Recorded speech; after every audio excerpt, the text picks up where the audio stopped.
In this edition of RPPV News, a teenager is charged with murder. Big storms hit the peninsula and we want no butts on our beaches. Hello, I'm Catie Sharp. Welcome to the latest edition of RPPV News, bringing you stories from across Frankston and the Mornington Peninsula. Frankston and the peninsula were rocked by wild storms this week with heavy rainfall and wind gusts of over 70 kilometres per hour across Frankston, peaking at around 100 kilometres per hour toward Phillip Island. Huge chunks of the region lost electrical power, and United Energy has warned that it may take some days to get all services restored. Crews have already restored power to more than 80,000 homes and businesses. The winds brought down hundreds of trees and branches, causing extensive damage to the power network, and extra crews have been mobilised as restoration efforts continue. RPPFM lost its signal on the FM band as the transmitter is on top of the hard-hit Arthur's Seat. This footage was shot by an RPPFM listener, Matt, on Forest Drive in Mount Martha at 5 o'clock on Thursday morning. As the cleanup continues, remember our SES and CFA crews are volunteers and have probably hardly slept since Wednesday. If you see them working on your street, offer them a cuppa and thank them for the extraordinary work they do. Lockdown has eased in time for the long weekend and over 600,000 Victorians have received their first vaccine dose. A brief reminder of the restrictions for this week. The 10-kilometre limit has increased to 25 kilometres. Travelling further for work, education, caregiving and the vaccine is allowed. Masks are still required indoors and outdoors. We still can't have visitors in our homes as this has been identified as one of the most common ways of spreading the virus, but intimate partner and single bubble visits are permitted. All our kids are now back at school. Shops, restaurants and cafes are all open with one person permitted per 4 square metres. Just be sure to use QR check-in with each store you enter. Further easing is expected on the 17th of June, subject to health advice. Homicide Squad detectives have charged a 17-year-old from Bellpost Hill with the murder of a Cranbourne North teenager. The charge follows an incident on the 21st of March when Jason Langens was allegedly assaulted at a party on Station Road in Turadin. It's alleged Jason was assaulted with a screwdriver by gate crashers after he tried to step in as a peacemaker when trouble broke out. Jason was rushed to hospital and placed in intensive care. The 17-year-old passed away in hospital 2 weeks later. A Bellpost Hill teenager has been charged with 1 count of murder and faced a children's court this week. 2 other males have been spoken to by police and released without charge. Cigarettes are getting the flick this year on the peninsula. In 2019, more than 35,000 cigarette butts were picked up across Mornington Peninsula beaches on Clean Up Australia Day. Cigarette butts are made of plastics which can take up to 10 years to decompose. This year, to reduce butt litter in the environment and to encourage residents and visitors not to smoke in public places, smoke-free areas will be trialled. Locations include foreshores of Safety Beach, Mount Eliza, Ryan Point Leo, the Civic Reserve in Mornington and the Shire offices in Mornington, Hastings and Rosebud. Smoke-free zones will be clearly marked with signage. The trial will run for a period of 6 months. In local footy news, the Sorrento Football Club and Netball Club has announced Luke Tapscott is stepping down from his role as senior coach. An interim coaching panel comprising Lee Paholke, Ryan Potter, Mari Brown and Troy Schwartz will oversee the team for the remainder of the 2021 MPNFL season. The club will begin the search for a replacement at the end of the current season. And are you passionate about protecting the Flinders coastline? The Flinders Coastal Advisory Group is looking for enthusiastic residents to join them. The group assists the Shire in the protection, future development and enhancement of coastal areas, sharing local knowledge and history and participating in strategic planning. The group ensures balanced representation from the local community and other users of the coast. If you want to play an important part in taking care of our precious coast, contact Coastal Planner Hayden Forrest at Mornington Peninsula Shire. And after the break, we go to David Robertson with this month's Bendigo Bank Market Update. There's a quiet revolution happening on the rooftops of Australia. And at Solar Heart, we're proud to be leading the charge. One home, one family, one solar panel at a time. Helping smart Aussies make a real difference to the planet, cutting their energy bills and connecting them to their smart energy future. Get smart. Get solar hard.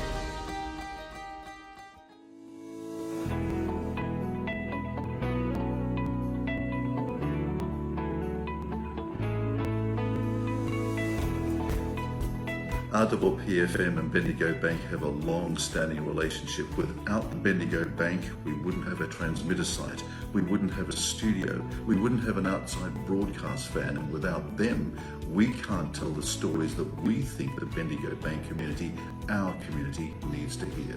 Thanks, Bendigo Bank. Thanks for your support.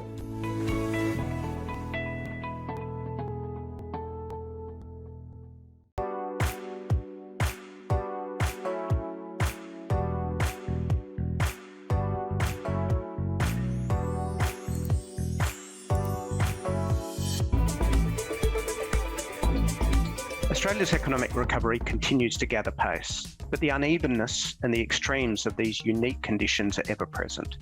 An update on our views for the outlook as we approach the new financial year.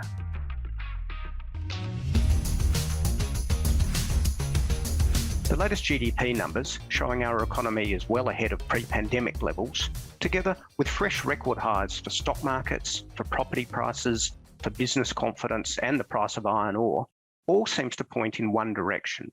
But this market optimism is hard to reconcile with the reality of international borders remaining closed and Melbourne back in our fourth pandemic lockdown.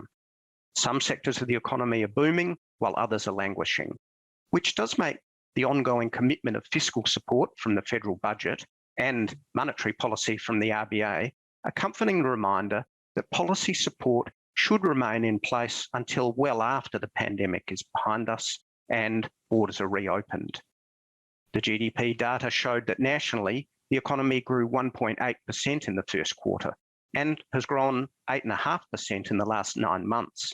So our economy is around 1% ahead of pre-pandemic levels, and it was encouraging to see that business investment and household consumption was driving the expansion. There was a smaller contribution from public spending, but the large pipeline of infrastructure projects ahead will complement this momentum in the private sector. And so our Australian economy now appears likely to grow over 5% in 2021. The unemployment rate should also keep improving this year, hopefully down to or even below 5% by year end. Although the next few months may see a pause in employment growth due to the Victorian lockdown and mismatches between labour demand and supply. As for 2022, the outlook is also promising, but will increasingly depend on when international borders are reopened. And the best indicator of that timeline is vaccination rates. This may be the one silver lining of the latest lockdown, a rise in vaccine queues and a fall in vaccine hesitancy. So further progress there will add to confidence about a more sustainable recovery, which will require Australia and our trading and tourism partners to approach herd immunity.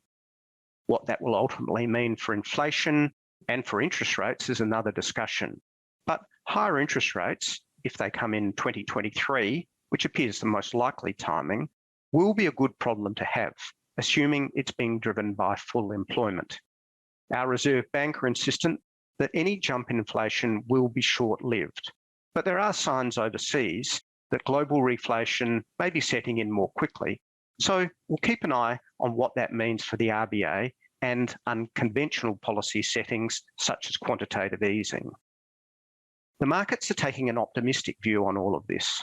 Property demand is showing no signs of abating, and stock markets continue to love the sound of 2 more years of 0% interest rates, with our ASX 200 index matching global indices at record highs.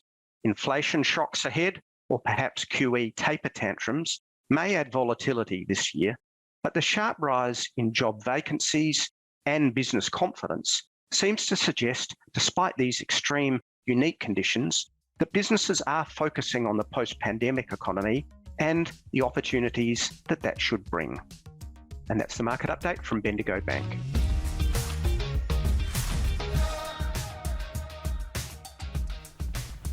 Now to Patricia with the coming week's weather report. Hello, I'm Patricia, and welcome to this week's RPPV Mornington Peninsula 7-day weather forecast. This week we are at the lookout at Huge Road in Sorrento to get an overview of the southern peninsula. As you all know by now, this week has brought us some extreme weather.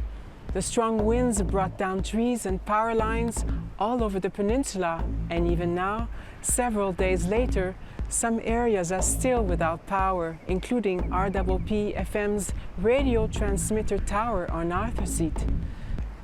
Let's now shift our focus to the week ahead. Today, Saturday the 12th of June, brought us a cloudy day with patchy rain and strong winds during the afternoon, which should ease off tonight. We experience a top of 15 and a low of 6. Looking to Sunday, we will see a partly cloudy day with only a 20% chance of rain. Expect a low of 8 and a high of 15. Monday will also be partly cloudy with light winds. We will be aiming for a low of 7 and a top of 15. Tuesday sees some rain returning during a mostly cloudy day with a low of 6 and a high of 15. Wednesday the 16th of June will bring us a wet day with light winds. Expect a top of 14 and a low of 7. Thursday sees the rain continuing with light winds blowing up to 25 kilometers an hour. We should have a low of 7 and a high of 14. And finally, Friday brings much the same, wet with a low of 8 and a high of 14. Due to the conditions this week, many people all over the peninsula are needing support, so please help where you can as we all continue to clean up our peninsula. Until next week, please take good care. And finally to Muzz with the Surf Report. Morning guys, it's Muzz here with this week's Mornington Peninsula Surf Report. Despite the wild weather we're having sort of in the late part of this week, we are probably about to get some waves. Looks like Sunday the wind will turn around to the north and remain that way probably Monday, Tuesday, Wednesday. Swell will drop out. So we're probably going to get a mixed bag of beach breaks and small reef waves this next week. Wednesday and Thursday swell will kick back up a little bit and the wind should still be favourable. There is another low developing out in the bight, so that could change between now and then. You wouldn't have got in the water the last couple of days because it's been horrendous.